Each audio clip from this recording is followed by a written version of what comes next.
दोस्तों नमस्कार, आदाब, सलाम, सत श्री अकाल। स्वागत है आपका अपने YouTube चैनल वीरू एकेडमी में। दोस्तों हम बायोलॉजी का सीरीज लेकर चल रहे थे, जिसमें से हमने डाइजेशन सिस्टम के बारे में कुछ जानकारी आपको दी है, जिसमें एलिमेंट्री कैनाल क्या होता है, डाइजेशन क्या होता है, डाइजेशन की प्रक्रिया क्यों होती है, क्यों जरूरी होती है, वगैरह वगैरह के बारे में कुछ जानकारी दिया था। पित्त के बारे में जानकारी दिया था कि पित्त कितने प्रकार के यानी दांत कितने प्रकार के होते हैं, संरचना के हिसाब से दांत कितने प्रकार के होते हैं इत्यादि। चलिए एक बार फिर से हम क्विक रिवीजन कर लेते हैं सारी चीजों का। हम पढ़ा रहे थे आपको डाइजेशन। डाइजेशन को कहते हैं पाचन। पाचन होता क्या है दोस्तों? यदि बात करें पाचन के डेफिनेशन के बारे में, तो पाचन का डेफिनेशन में हम कह सकते हैं कि कॉम्प्लेक्स फूड को पाचन रस एवं एंजाइम की सहायता से सिंपल फूड में कन्वर्ट करने की जो प्रक्रिया होती है उसी को पाचन कहते हैं। ठीक है, अब बात करें दोस्तों कि ये पाचन होता किसमें है। ठीक है, तो वो पाचन होता है एलिमेंट्री कैनाल से।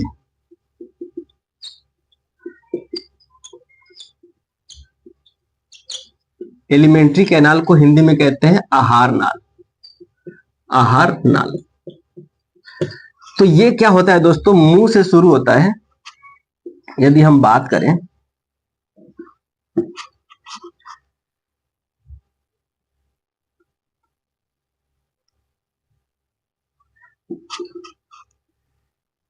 यदि फिगर की बात करें हम,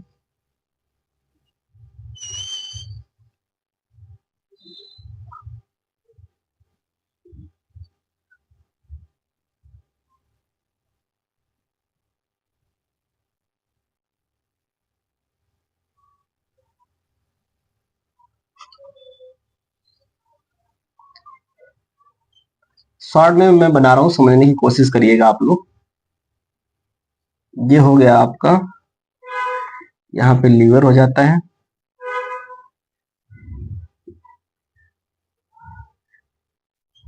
यहाँ पे स्टोमच हो गया, और यहाँ पे लिफ लाइफ संरचना होती है जिसे पैंक्रियाज कहते हैं। पैंक्रियाज जब आगे आता है तो ये लार्ज इंटेस्टाइन हो गया, ये लार्ज इंटेस्टाइन हो गया, और ये एनस हो गया, ये अपेंडिक्स हो गया, और ये ऐसे संरचना होती है, ये छोटी आंत होगी। ये रफली डायग्राम है, आप इसको समझने की कोशिश करिएगा। ठीक है, तो दोस्तों होता क्या है, पाचन की एलिमेंट्री कैनाल की बात करें तो मुंह से लगा करके और ये एनस तक की जो लाइनिंग होती है, जो पाथ होती है, उसे आहार नाल कहते हैं। इसमें दो चीजें हैं, एक लीवर, लीवर भी इसमें भाग लेता है, तो ये लीवर भी आ जाएगा इसके अंदर, आहार नाल के अंदर, क्योंकि ये भी एक प्रकार का तरल पदार्थ स्रावित करता है जो भोजन में मदद करता है। उसके बाद पैंक्रियाज भी आ जाएगा एलिमेंट्री कैनाल का हिस्सा। आहार नाल का हिस्सा कौन आ जाएगा? पैंक्रियाज भी और लीवर भी। यहाँ पे सलाइवा वगैरह पाए जाते हैं, ये भी इसके अंदर आ जाएंगे एलिमेंट्री कैनाल के अंदर। ठीक है, तो ये सारी चीजों का हम डेफिनेशन ब्रीफ में अध्ययन करेंगे। फिलहाल क्या है, यदि इसकी लंबाई की बात करें, आहार नाल की लंबाई की बात करें टोटल, तो ये कितने मीटर होता है? 9 मीटर होता है। आहार नाल की लंबाई कितनी होती है? टोटल कितनी होती है? 9 मीटर होती है। ये माउथ से शुरू होता है, माउथ में जाएगा, फिर ओइसोफेगस में आएगा, फिर स्टोमच में आएगा, फिर खाना यहाँ पे छोटी आंत में आएगी, जहां पे लीवर और पैंक्रियाज से कुछ जूस इसके अंदर मिलेंगे, फिर छोटी आंत से फिर खाना बड़ी आंत में आएगी। ये सारे प्रक्रियाएं होंगी। इसके बारे में हम फुल डिटेल्स में पढ़ाएंगे, इसके लिए आप टेंशन ना लीजिए। ठीक है, बिल्कुल भी घबराने की बात नहीं है, क्योंकि इस चीजों में सारी चीजें हम फुल डिटेल्स में बताएंगे आपको।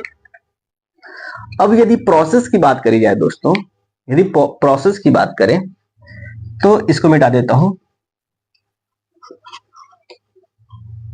यदि प्रोसेस की बात करें कि क्या पाचन की प्रोसेस क्या होती है, तो सबसे पहले जो हम खाना लेते हैं अपने अंदर, इंजेशन होता है, अंतर्ग्रहण होता है, फिर इसके बाद डाइजेशन होता है। मैं जल्दी जल्दी बता रहा हूं ताकि ये चीजें मैं पढ़ा चुका हूं, मेरे पिछले वाली वीडियो में जाके ये देख सकते हैं। जिसने नहीं देखा है वो डायरेक्ट यहां से देखें। इंजेशन यानी भोजन लेना, इंजेशन कहलाता है, उसका पाचन होता है, पाचन के बाद उसका एब्जॉर्प्शन होता है, अवशोषण होता है, अवशोषण के बाद एसिमिलेशन होता है। एसिमिलेशन में भी बताया था मैंने कि एसिमिलेशन होता क्या है दोस्तों, जितने भी अब्जॉर्ब किए हुए पोषक तत्व होते हैं उसको शरीर के हर एक कोशिका में पहुंचाने का जो प्रोसेस होता है उसको एसिमिलेशन कहते हैं। एसिमिलेशन में जो अपशिष्ट होता है उसको बाहर निकाल दिया जाता है, मल त्याग कर दिया जाता है।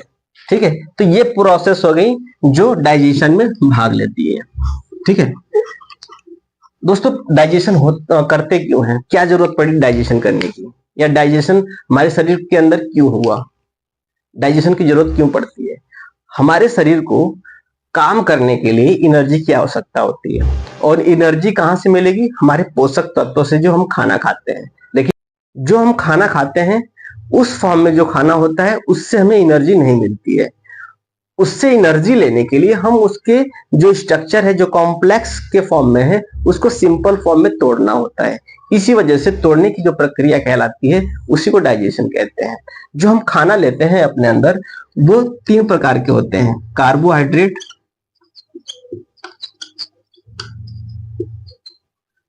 दूसरा है प्रोटीन, तीसरा है फैट। हालांकि इन फॉर्म में डाइजेशन नहीं हो पाता है। डाइजेशन करने के लिए हमें कार्बोहाइड्रेट को ग्लूकोज में कन्वर्ट करना पड़ेगा, तभी हमें एनर्जी मिलेगी।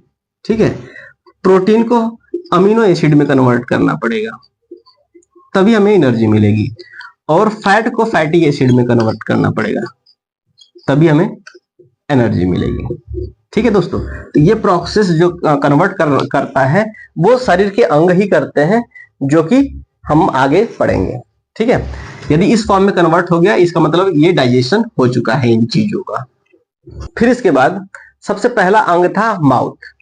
अब माउथ के बारे में हम जान लेते हैं। उसके अंदर 2 चीज पाई जाती हैं, पहला टीथ, दांत, और दूसरा है टंग।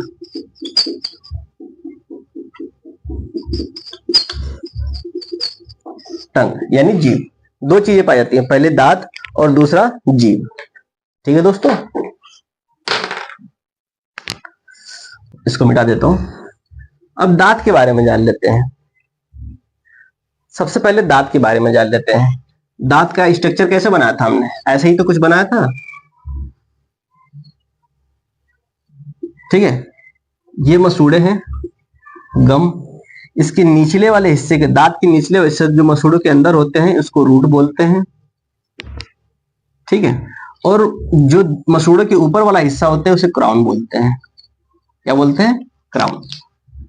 इसके ऊपर जो चमकदार भाग हमारे जो दांतों के ऊपर जो दिखाई देती है, जो जब हम हंसते हैं तो जो भी सामने वाला जो दांत सफेद सफेद दिखाई देता है उसे बोलते हैं इनामेल। इनामेल यह सबसे कठोर भाग होता है, और ये बॉडी का यानी शरीर का सबसे कठोर भाग होता है। ठीक है, ये सबसे ऊपर भी होता है और सबसे मजबूत भी होता है। इसके ऊपर एक सॉफ्ट लेयर होती है, उसको कहते हैं डेंटाइन।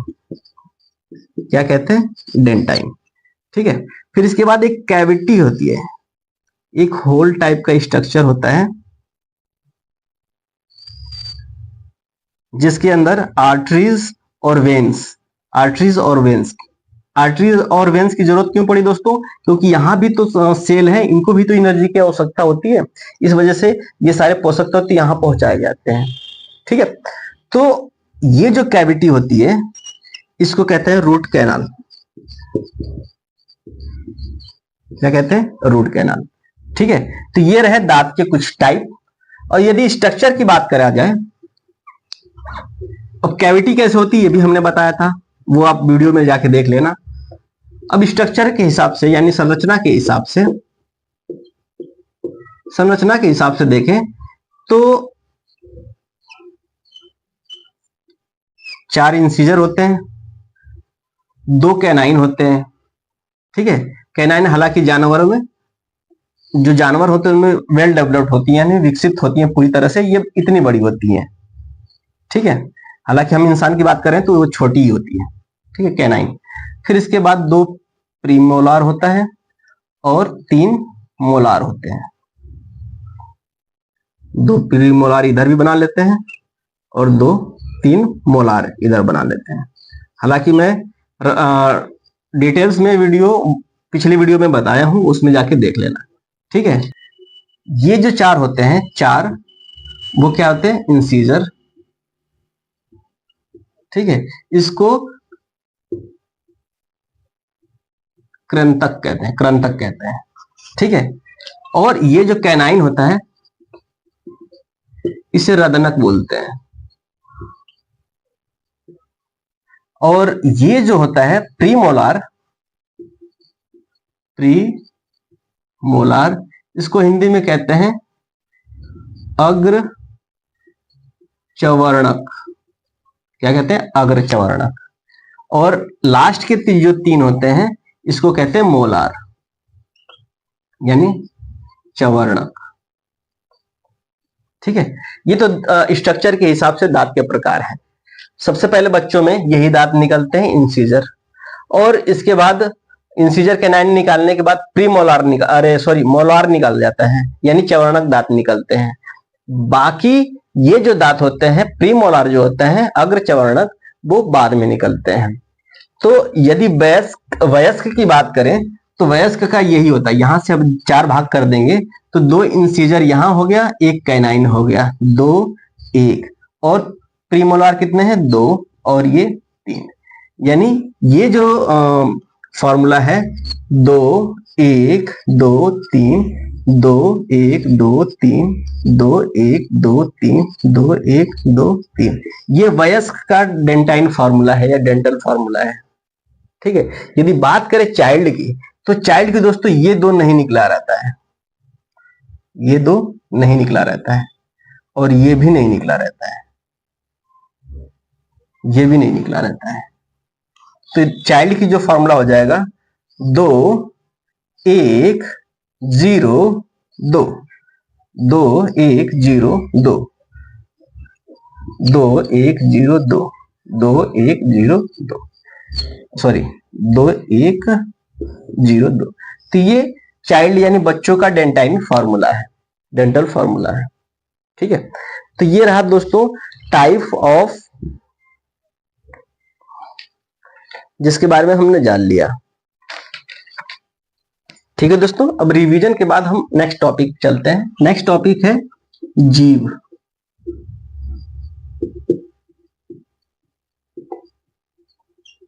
टंग। ठीक है, इसके बारे में जान लेते हैं। जीभ आपके अंदर भी है और मेरे अंदर भी है, सबके अंदर जीभ पाया जाता है। ये क्या कहलाता है? टंग कहलाता है। हालांकि इसमें हड्डी नहीं होता है, सिर्फ मसल्स होते हैं, मांसपेशियां होती हैं, इस वजह से इसको मस्कुलर ऑर्गन कहते हैं।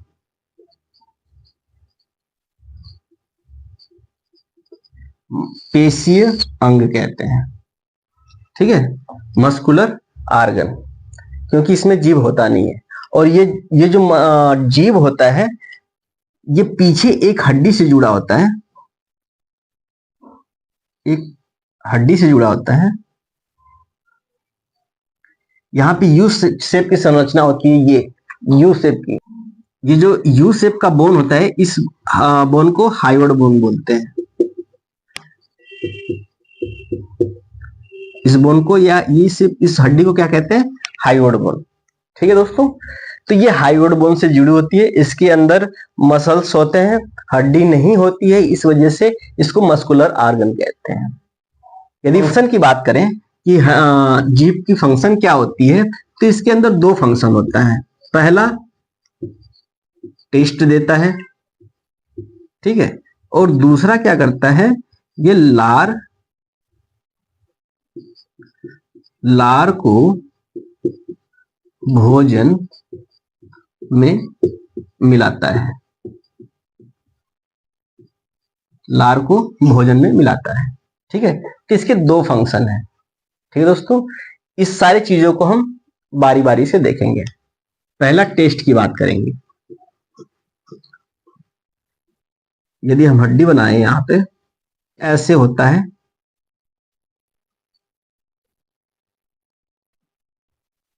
ठीक है, ऐसे होता है। हालांकि स्ट्रक्चर कुछ हम कोई निश्चित शेप नहीं होता है, हालांकि नॉर्मली यदि बात करें तो ऐसा ही होता है। इसको किसी आकार में चेंज कर सकते हैं, जैसे तो क्या शेप है, कोई शेप रेगुलर तो है नहीं, कोई निश्चित शेप तो है नहीं। यदि नॉर्मली बात करें तो ऐसा ही होता है, ठीक है। तो नॉर्मल जो स्ट्रक्चर होता है दोस्तों जीव का वो ऐसा ही होता है, ठीक है। तो इसके ऊपर ये छोटे छोटे उभार होते हैं, इस उभार को हम बोलते हैं पैपिला,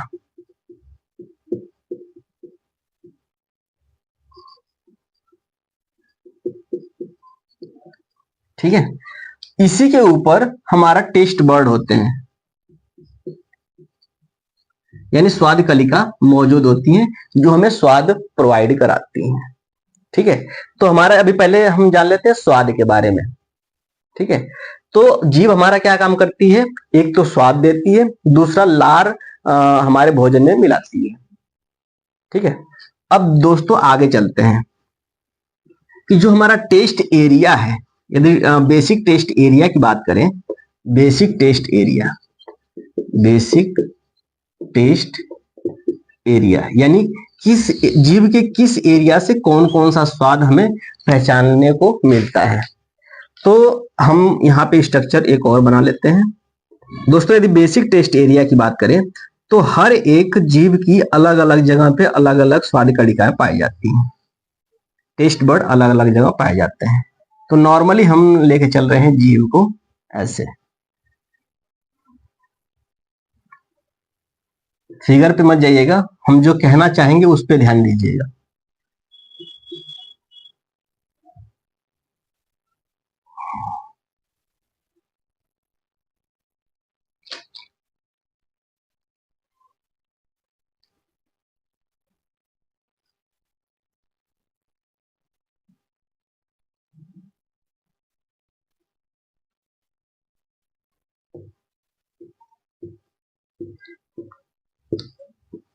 ठीक है, ये हमारा जीव है, नॉर्मली यदि देखा जाए तो ये है, ठीक है। यदि स्वाद कलिका की बात करें दोस्तों, टेस्ट बर्ड की बात करें, तो यदि हमें मीठा स्वाद लेना है, मीठा स्वाद, मीठा मीठा, तो वो एरिया ये वाला है। मीठा स्वाद हमें इस एरिया से मिलता है, आगे वाले जीव से, इस वाले जीव से हमें मीठा स्वाद मिलता है। यदि हमें बात करें नमकीन की, नमकीन जो स्वाद होता है वो कौन से एरिया से मिलता है, यहां से लेकर के इस एरिया यानी बिल्कुल ही आगे वाले भाग से जो टेस्ट आता है वो नमकीन बर्ड्स के नमकीन के टेस्ट इधर से आते हैं, इस एरिया से आते हैं। जो बेसिक टेस्ट एरिया है नमकीन का वो ये वाला एरिया है। फिर के बाद यदि खट्टे की बात करें, खट्टे की बात करें दोस्तों, तो इधर से ये और इधर से ये दोनों तरफ से ये एरिया होती है, ये खट्टा स्वाद यहां से प्रोवाइड कराती है।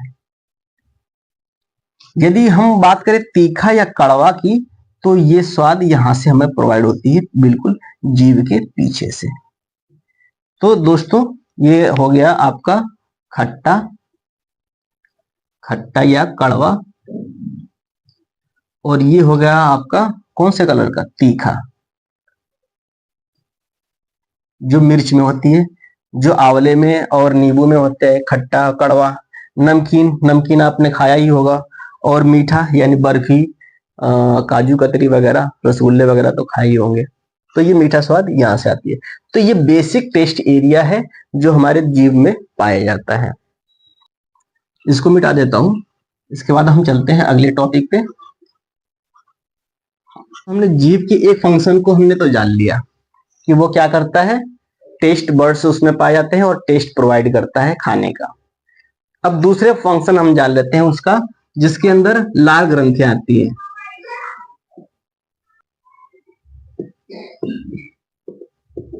स्लाइवरी ग्लैंड यानी लार ग्रंथि, कौन सी ग्रंथि, लार ग्रंथि, ठीक है। दोस्तों हमारे शरीर के अंदर 3 लार ग्रंथियां पाई जाती हैं। पहला है पैरोटिड ग्लैंड, दूसरा है सब सब मैंडिबुलर ग्लैंड। तीसरा है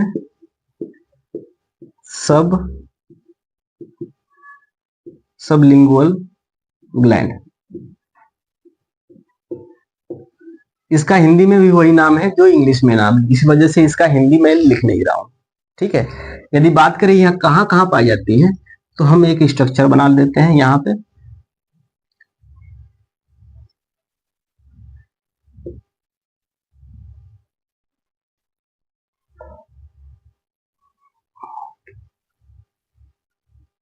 यहाँ पे एक ग्रंथि पाई जाती है, इस ग्रंथि को कहते हैं पैरोटिड ग्लैंड।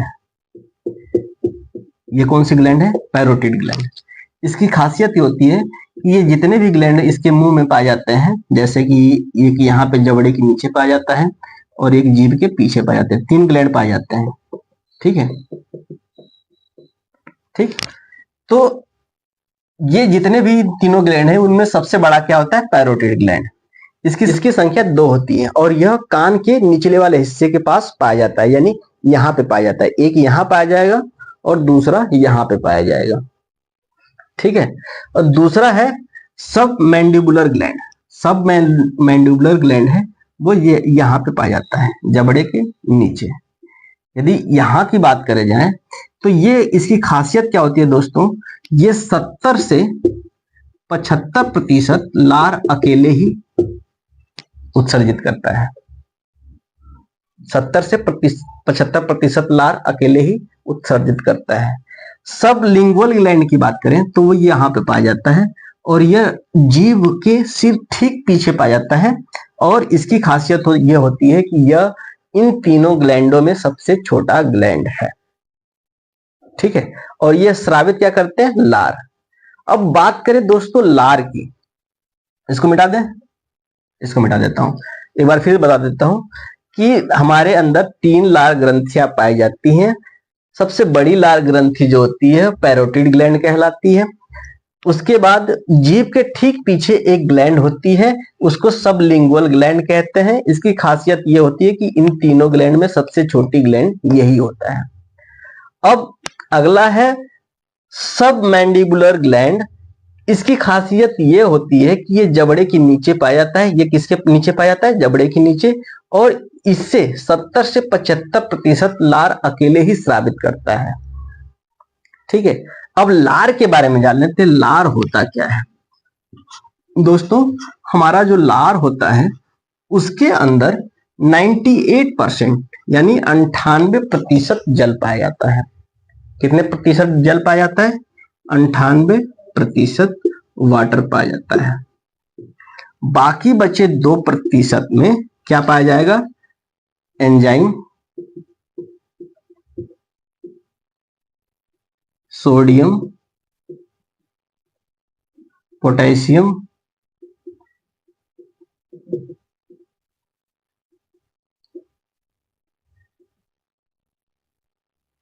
ठीक है, तो ये चीजें पाई जाती है। लेकिन हम सबसे महत्वपूर्ण चीज इसी के बारे में जानेंगे, एंजाइम के बारे में। किसके बारे में जानेंगे? एंजाइम। तो हमारे शरीर में जो 2% हिस्सा है वही सारे प्रक्रिया को यहाँ पे देखता है। ठीक है, तो एंजाइम की बात करें तो हमारे शरीर में 2 प्रकार के एंजाइम स्रावित होते हैं लार ग्रंथियां से। पहला है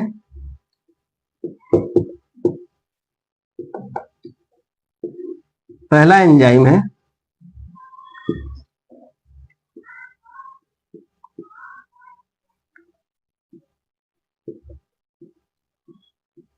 स्लाइवरी अमाइलेज और दूसरा है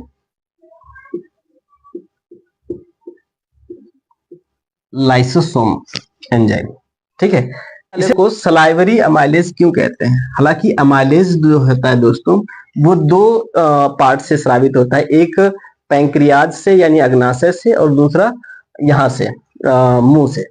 तो ये सलाइवा से निकलता है, इसी वजह से आइडेंटिफिकेशन करने के लिए इसको सलाइवरी अमाइलेज कहते हैं। इसका एक और नाम है टाइलिन। इसका एक और नाम है क्या? टाइलिन। तो इसको टाइलिन के नाम से भी जाना जाता है। ऑप्शन में जब हम क्वेश्चन करेंगे तो टाइलिन भी रहता है, कंफ्यूज रहते हैं कि अमाइलेज हमने पढ़ा है, टाइलिन कहाँ से आ गया। तो इसमें कोई भी डाउट नहीं करना है, अमाइलेज को ही टाइलिन कहते हैं। ठीक है। अब दोस्तों ये क्या करता है, ये स्टार्च को माल्टोज में कन्वर्ट कर देता है। अब बताइए सर कि ये स्टार्च को माल्टोज में समझ में नहीं आया कुछ, थोड़ी एक्सप्लेन करके समझाइए। दोस्तों स्टार्च, मान लीजिए कि ये कार्बोहाइड्रेट का ही एक फॉर्म होता है। मान लीजिए कार्बोहाइड्रेट है, इसका दूसरा जो फंक्शन होता है, मान लीजिए इसके कुछ छोटे टुकड़े हो गए तो उसको कहा गया स्टार्च। ठीक है। अब इस स्टार्च को तोड़ने के बाद सिंपल फॉर्म में कन्वर्ट करेंगे जब, तो ये ग्लूकोज के दो पार्टिकल बनेंगे जिसको कहेंगे माल्टोज। यानी जो स्लाइवरी अमाइलेज है यानी टाइलिन जो एंजाइम है, वो क्या करता है, स्टार्च हमारे जो भोजन खाते हैं वो स्टार्च के फॉर्म में होता है या कार्बोहाइड्रेट के स्टार्च के फॉर्म में होता है। ठीक है। उस स्टार्च को किस में कन्वर्ट कर देता है, माल्टोज में। अभी इसका पूरा डाइजेशन नहीं हुआ है, पूरा डाइजेशन तब माना जाएगा जब इस स्टार्च को ग्लूकोज में कन्वर्ट कर दिया जाए। जब ग्लूकोज में कन्वर्ट हो जाता है, जब भी कार्बोहाइड्रेट ग्लूकोज में कन्वर्ट हो जाता है तो उसका पूरा डाइजेशन हो जाता है। लेकिन कार्बोहाइड्रेट के एक फॉर्म यानी स्टार्च, कार्बोहाइड्रेट के एक फॉर्म, इसे ये कार्बोहाइड्रेट है, इसके फॉर्म, एक फॉर्म मतलब उसके प्रकार, यानी कार्बोहाइड्रेट का एक प्रकार होता है जिसे स्टार्च बोलते हैं। ठीक है। ये स्टार्च को तोड़ने के एंजाइम जब हम इसमें डाल देते हैं तो ये माल्टोज में सिंपल फॉर्म में यानी सिंपल फॉर्म में माल्टोज में कन्वर्ट कर देता है।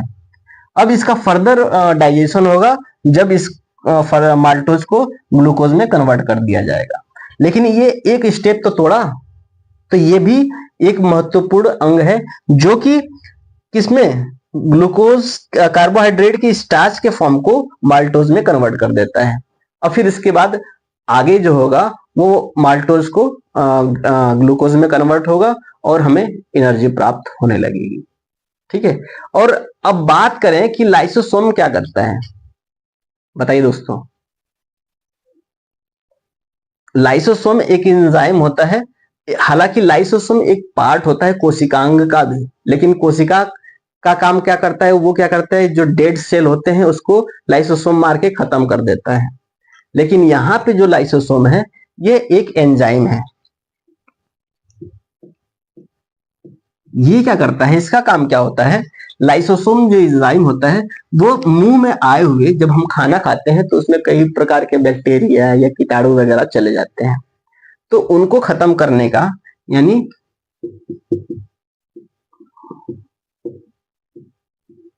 बैक्टीरिया और वायरसेस को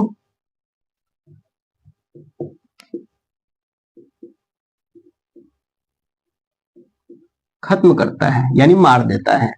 यानी लाइसोसोम एंजाइम भी हमारे लिए बहुत उपयोगी है। जब हम खाना खाते हैं या सेव वगैरह खाते हैं, बिना धोए खा लेते हैं, तो वो क्या करता है, उसमें अंदर बैक्टीरिया और वायरसेस कई सारे हमारे पेट में चले जाते हैं। तो ये जो एंजाइम क्या करता है, उन बैक्टीरिया और वायरस को वहीं पे मार देता है, मुंह में ही मार देता है। इसी वजह से कहते हैं कि खाने को बिल्कुल चबा के खाना चाहिए ताकि ये लाइसोसोम अपना प्रॉपरली फंक्शन कर पाए। वैसे ही सलाइवरी अमाइलेज भी अपना प्रॉपरली फंक्शन कर पाए ताकि स्टार्च को माल्टोज में आराम से तोड़ सके। ठीक है। अब ये स्टार्च और माल्टोज सारे मिल करके खाना को बिल्कुल मिला चुके हैं, खाने में बिल्कुल, भोजन में बिल्कुल एकदम प्रॉपरली तरह से मिक्स हो चुका है। तो इसको मिटा देता हूं, स्क्रीनशॉट आप लेना चाहें तो ले सकते हैं। अब खाना में लार मिल चुका है, बिल्कुल ध्यान से देखिएगा। खाना में क्या मिल चुका है, लार, यानी फूड में क्या मिल चुका है, लार। जब खाना में लार मिल जाता है तो ये एक फॉर्म का रूप लेता है जिसे कहते हैं बोलस। बोलस। ठीक है। ये क्या होता है, एक सेमी सॉलिड होता है, यानी अर्ध कठोर हो जाता है। जैसे एक गम होता है ना, सॉलिड और लिक्विड, इनकी दोनों के बीच की एक मीडिएटर लाइन होती है, उसे कहते हैं सेमी सॉलिड।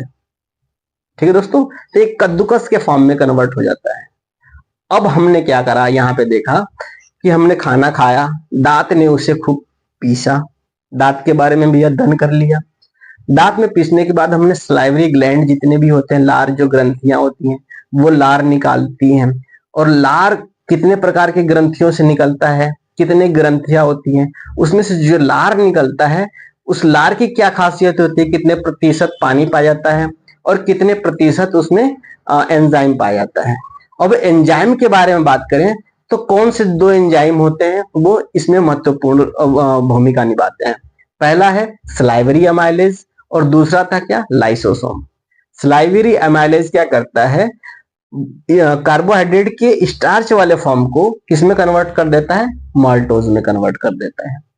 और वही जो लाइसोसोम था वो किस काम होता था दोस्तों, वो खाना खाते वक्त हमारे शरीर में जो वायरस और बैक्टीरिया चले जाते हैं उसको मारने का काम करता है।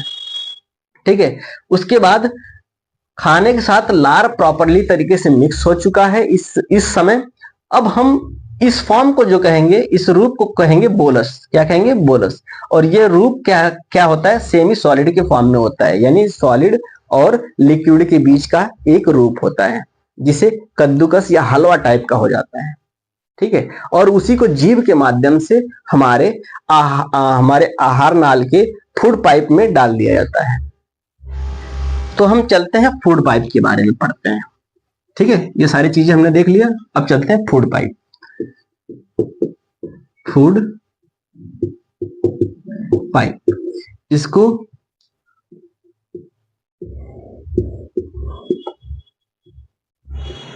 ओएसोफेगस भी कहते हैं या भोजन नली भी बोलते हैं। ठीक है, यदि हम इसके बारे में बात करें दोस्तों, ये रहा, हमने बना देता हूं छोटा सा, कैसे बना रहा हूं ये भी देख लेना, कभी बनाने की जरूरत पड़े तो बना लेना। ठीक है, ऐसे ये हम इंसान बना रहा है, ये मुंह हो गया, मुंह से एक नली आती है और एक नाक से नली आती है और आके आपस में मिल जाती है। फिर एक इधर चला जाता है विंड पाइप की तरफ और पीछे की साइड से एक नली आती है, वही क्या कहलाती है, ओसोफेगस कहलाती है, यानी फूड पाइप कहलाती है। ठीक है, यहाँ पे लीवर हो जाता है और इसके बाद खाना स्टोमच में आ जाता है।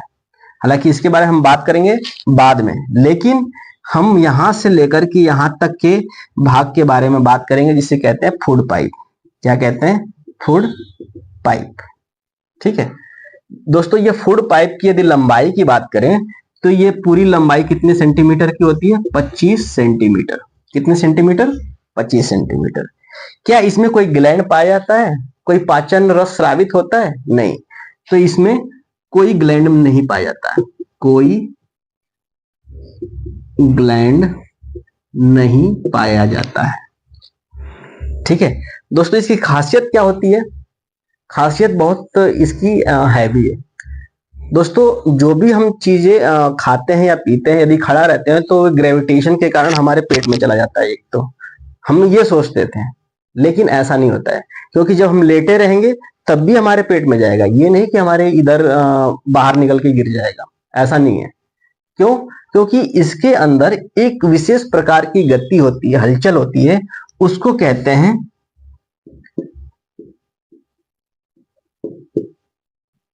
क्रमाकुंचन गति। उस गति को क्या कहेंगे, क्रमाकुंचन गति। अब ये क्या करता है, यहां से पिचकता है और खाना को आगे की तरफ ढकेलता है। फिर जब खाना आगे पहुंच जाता है तो फिर यहां से पिचकता है और खाना आगे की तरफ ढकेल देता है, फिर यहां पिचकता है और खाना आगे की तरफ ढकेल देता है। तो ये संकुच, ये जो क्रमाकुंचन गति होती है, इसी के कारण खाना हमारे पेट में आता है। यही कारण है कि जब हम सोते रहते हैं तब भी हमारा खाना पेट में ही जाता है, कहीं इधर उधर नहीं जाता है। क्योंकि जब हम खाना निगल करके हम ऑइसोफेगस यानी पाइप में डालते हैं तो फूड पाइप अपनी प्रक्रिया शुरू करने लगता है और ये खाना को क्रमाकुंचन गति के कारण पेट में डाल देता है। इसके बाद खाना आ जाता है पेट में। पेट वाला लेक्चर हम कर लेंगे। तो दोस्तों आज के लिए बस इतना ही। मिलेंगे कल नए उमंग, नए तरंग और नए जोश के साथ। तब तक के लिए जय हिंद।